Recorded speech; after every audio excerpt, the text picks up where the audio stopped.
வெள்ளத்தில் கலப்படம் செய்ய வைக்கப்பட்டிருந்த 56,000 கிலோ வெள்ளை சர்க்கரையை சேலம் உணவு பாதுகாப்புத்துறை அதிகாரிகள் பறிமுதல் செய்துள்ளனர். இதுகுறித்த கூடுதல் விவரங்களை தருகிறார் எமது செய்தியாளர் தமிழ்ச்செல்வன். தமிழ்ச்செல்வன், வணக்கம். இந்த செயலில் ஈடுபட்டவர்கள் மீது எதுவும் நடவடிக்கை எடுக்கப்பட்டிருக்கிறதா? இது தொடர்பான முழு விவரங்கள் என்ன தமிழ்ச்செல்வன்?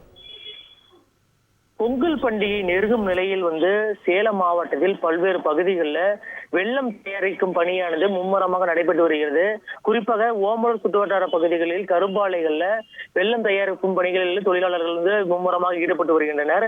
இந்த நிலையில் சேலம் ஓமலூர் வட்டாரத்திற்கு உட்பட்ட காமலாபுரம் பகுதியில உணவு பாதுகாப்புத்துறை நியமன அலுவலர் கதிரவன் தலைமையிலான உணவு பாதுகாப்புத்துறை அலுவலர்கள் வெள்ளம் தயாரிக்கும் ஆலைகளை திடீர் ஆய்வு மேற்கொண்டனர்.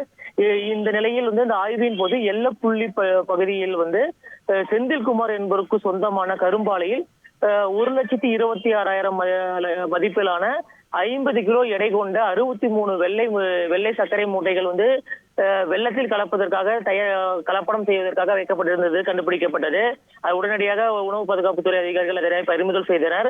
மேலும் இந்த ஆலையில் இருந்த 46,800 மதிப்பிலான 1080 கிலோ கிராம் எடை கொண்ட வெள்ளத்தையும் பறிமுதல் செய்தனர்.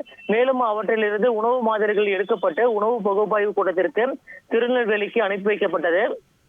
மேலும் செந்தில்குமாரிடம் விசாரணை நடத்தியதில் வெள்ளத்தில் கலப்படம் செய்வதற்காக வாங்கப்பட்ட வெள்ளை சர்க்கரை மூட்டைகள் காமலாபுரம் பிரிவு பகுதியில் இருக்கும் தனியார் நிறுவனங்கள் மொத்தமாக வாங்கி அதன் மூலமாக கலப்படம் கலந்து வெள்ளம் தயாரித்து வந்ததாக வாக்குமூலம் அளித்தார்.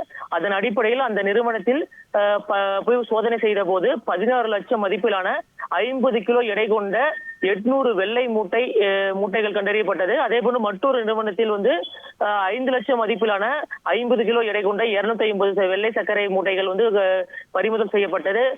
மொத்தமாக வெள்ளத்தில் கலப்படம் செய்வதற்காக 1,113 வெள்ளை சர்க்கரை மூட்டைகள் குறிப்பாக 56,000 கிலோ வெள்ளை சர்க்கரைகளை அதிகாரிகள் அதிகாரிகள் பறிமுதல் செய்தனர்.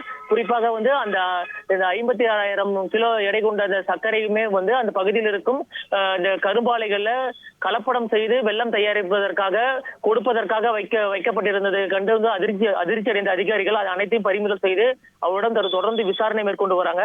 குறிப்பாக 2 நிறுவனங்களிலும் அதன் கொள்முதல் விவரம் மற்றும் விற்பனை விவரம் ஆகியவற்றை சம்பந்தப்பட்ட நபர்களிடம் விசாரணை மேற்கொண்டு வராங்க. இந்த விசாரணை முடிவின் அடிப்படையிலும் உணவு பகுப்பாய்வின் முடிவின் அடிப்படையிலும் மேல் நடவடிக்கை தொடரப்படும் எனவும், அதே போன்று வெள்ளம் தயாரிப்பின் போது வெள்ளை சர்க்கரை கலப்பது கண்டறியப்பட்டாலோ உணவு பாதுகாப்பு விதிமீறல்கள் கண்டறியப்பட்டாலும் உணவு பாதுகாப்பு சட்டப்படி கடுமையான நடவடிக்கை எடுக்கப்படும் என்ற எச்சரிக்கையும் அதிகாரிகள் வழங்கியுள்ளனர். குறிப்பாக ஒரே இடத்தில் 56,000 கிலோ எடை கொண்ட வெள்ளை சர்க்கரை பறிமுதல் செய்யப்பட்டுள்ளது பெரும் அதிர்ச்சி ஏற்படுத்தியிருக்கு சொல்லலாம். முழு விவரங்களுக்கு நன்றி தமிழ்ச்செல்வன். செய்திகளை உடனுக்குடன் தெரிந்து கொள்ள உடனே சப்ஸ்கிரைப் பண்ணுங்க.